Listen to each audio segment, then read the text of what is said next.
Now let's get into this. Because the power of words can make people think you're a boss, even though you don't even know where the company is. You could be perceived as a boss in this world and not know what the hell you talking about. I came across this, and it really shows you the power of words and the power of manipulation. Oh, y'all know what I'm talking about? Take a listen.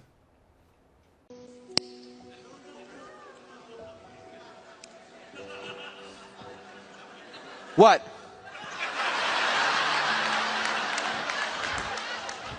Oh, you all think smoking kills? Let me tell you something. Do you know that the amount of people dying from diabetes are 3 times as many people dying from smoking? Yet if I pulled a Snicker bar, nobody would say anything.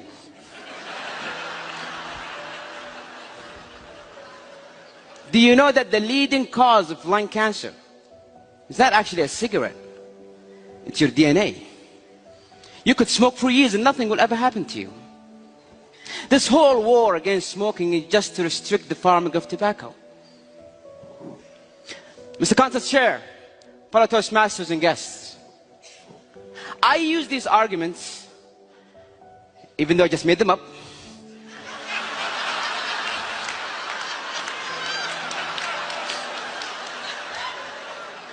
with a group of my friends, and the results, 5 of them believed what I said. 2 of them started smoking. Words, when said and articulated in the right way, can change someone's mind. They can alter someone's belief. You have the power to bring someone from... Wasn't it in the Bible talking about how powerful the tongue is? And it wasn't because of kissing, right? I was thinking about kissing the other day. You know I'm so random. I was thinking about kissing the other day. I was like, that's really not a great form of intimacy. Like, if you think about it, all the ways we could be intimate in this world, little animals kissing and holding. Like, I don't know why I was randomly thinking about that, but I am not being random when I say this. There is power in words. And I was reluctant to believe in that because I'm sticks and stones, break my bones. Words will never hurt me. I grew up that way and I believe that. But at the same time, every time I hear a flattering word, it makes me feel better. Every time I hear something that's not for me, discouraging, disparaging, doesn't make me feel bad, but it doesn't make me feel good. It doesn't make me feel as good. I don't feel bad. I feel less than I would have if I didn't read that, whatever that is. Or not even less sometimes. I feel misdirected, right? Because now I'm like, is that true? Oh, it is true. Is that good? No, that ain't that good. Well, maybe they're wrong. No, maybe I'm wrong. Like that. Now, in a world where you only have time as your greatest asset, your greatest asset is how much time you got on that clock. Then it starts to get into how much time you have healthy on that clock. Then it gets into that, how much time do you have healthy and wealthy on that clock? And wealth is not just money. It's riches around you, wife, kids, etc. You know, family, support. You start getting into all that, right? So the number one is time. Because without time, you ain't nothing. You have nothing. You have no time, right? So I'm like, I'm wasting my time when things are negative. What I love about what he said is the power in the words comes in part from the power in articulation. How you articulate, and this is a lesson for all those out there, and I'm speaking largely to the underserved, people like me growing up, right? I'm speaking largely to the groups that want to keep it real and authentic. What we were talking about yesterday, what Ryan Clark was saying about Lamar Jackson, et cetera, which I thought was misaligned. But the point is, we know there's an audience of people who are staying down, keeping it real, authentic, right? And I want to show you how they're missing the boat and really cutting off their opportunities. There's a power in words. There's a power in articulation. There's a power in perceptional presence, how you're perceived. Oh, you don't believe me? Okay. The same exact words could come out of that homeless wino bum in front of the liquor store, T&D's on Slauson. Same exact words. And then it could come from that CEO with that crispy suit who just got out of a Rolls Royce from his chauffeur. The same words, and don't you dare lie and say which one hits different. Hits you harder, as I should say, right? So we all know there are rules to this game because we're all playing a game of life. I'm trying to help you.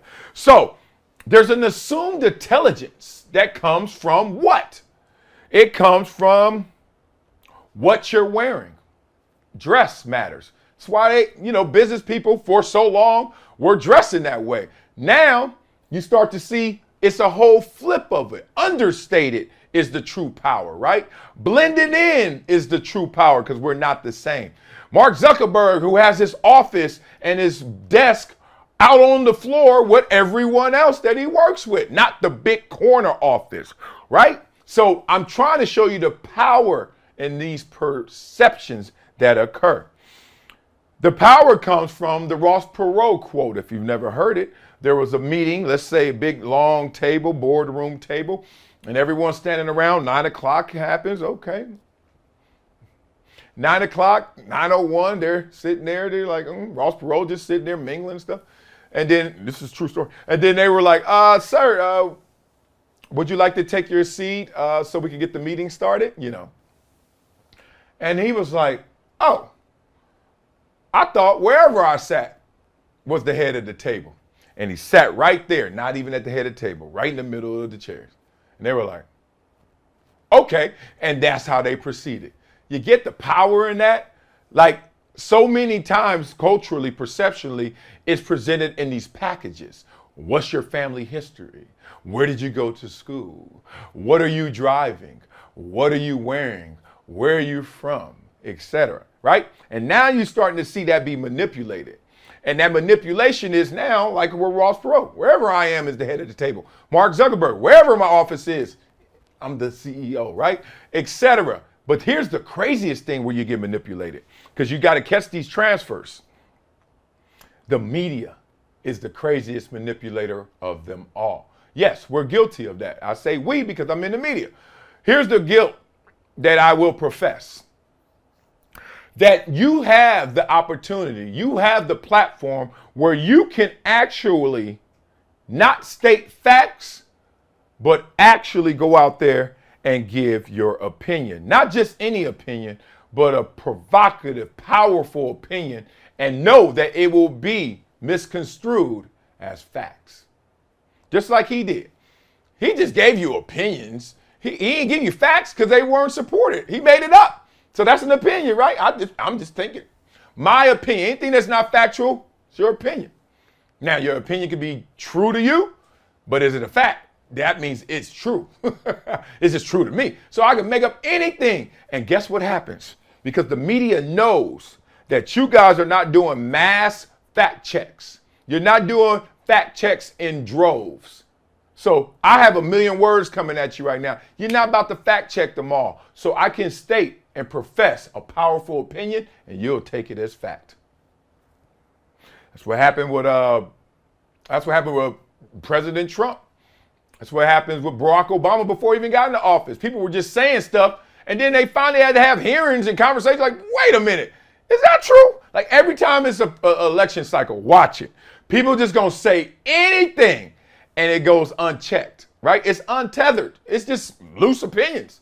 But there's so many of them. And they look so smart, those people, don't they? And they got on their suits. And those studios look so nice. Oh, I gotta believe them. And then you flip the channel and hear exactly the opposite. You ever get caught up in that? It's hilarious. Now, why am I bringing all this up? I don't give a damn about no damn politics to that degree, etc. Even though it matters. I don't try to force and sway you where to vote. I just tell you who I support and who you should support. Who I support, right? Because I vetted them. But vote for who you want. Come out the booth, and we still homies. I don't do that. But I do this. I talk about this to the underserved. I talk about this those who don't have that understanding of this greater, larger world, right? At least I didn't have it when I was growing up. There's a science of life that I want people to understand, right? And if you don't want to play the game of life and you don't want to apply the science to the game of life, then you're going to be loosely based in reality. And it's not going to work for you fully. What leaves the underserved behind is the fact that they have been told not to value the game of life, not to value the science of life, the things you have to do, the things you should do, the things that give you the best odds and percentage chances to succeed. They've been told, as I was told, and man, they trying to control you. Who are they? Them. Who are them? They. Oh, you're sitting there like, what are you talking about? So I'm going to give it to you like this. When you want to manipulate someone, the power is in the tongue, right? The power is in the words. The power is in how you articulate. The power is in your presence. The power is in your body language. The power is in your dress. The power is in your tone, right? And these are all weapons that we're all able to access, right? But how many times have you seen this?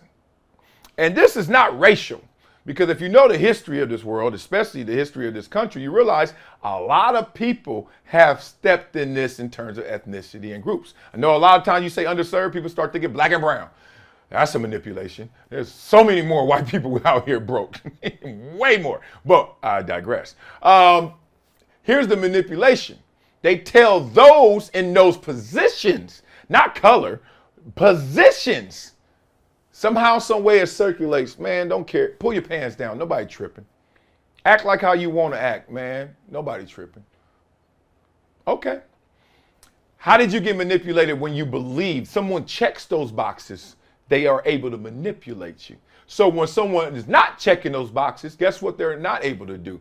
Not only manipulate you, but pretty much convince you. Brock Purdy didn't check that box coming into the league. Still got a ton of naysayers. You walk up to somebody not tripping on how you look, not tripping on how you sound, not tripping on how you dress, not tripping on where you what you got out of and doing. No, not tripping. Like, people understand circumstances, but you ain't caring. Guess what they gonna say? I ain't caring. No matter who it is. You could say it's your mentor. You could say it's somebody you want a job from. Whoever it is, check the box. That doesn't mean, hey, I gotta come trim. That means show that you care in the positions that you are in. That's the power of it. Because that's what he was able to do. He was able to sit up there. What y'all talking about? Oh, you talking about this? Oh, y'all don't know about this? And he started to own that space, which made us believe what he was saying. Now, it was pretty easy to fact check. Like, what? Diabetes does what compared to heart? Stop it. Like, everybody knows that, right? But the point is, he still was able to convince his group. That's what you have in power too. If you own your position, if you own what you have, hey, I'm from here. I own this, but I'm trying to show you I got a higher presence than what you are judging me by. Bam, people gonna believe into that.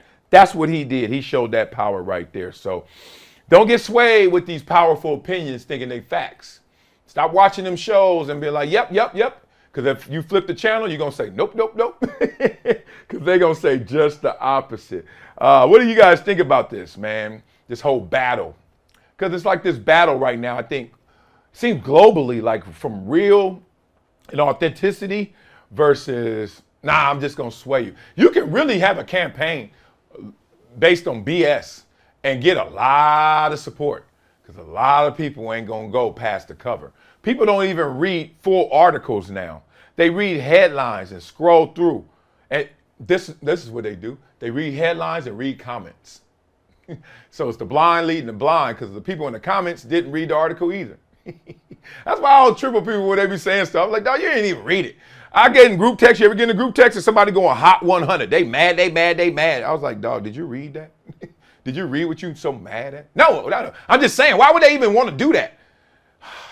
If you would have read it, you would have known why they wanted to do that. That's the point. So tell me what you think about the science of life. I know some people are going to be like, it's so cringe to buy into certain rules and to buy into certain science of life. Don't work hard and see how it works, right? Check it out, all right? I can keep going. Every high school locker room in the world is the science of life. Determination, desire, dedication, poise. You gotta display these things to be the best version of yourself. All right, y'all, coming up next on Never Shut Up. It's going to be quick. Funk up some comments. Wileyism. We out of here. Next on Never Shut Up. Brinks TV. Reach TV. Yeah, that's right.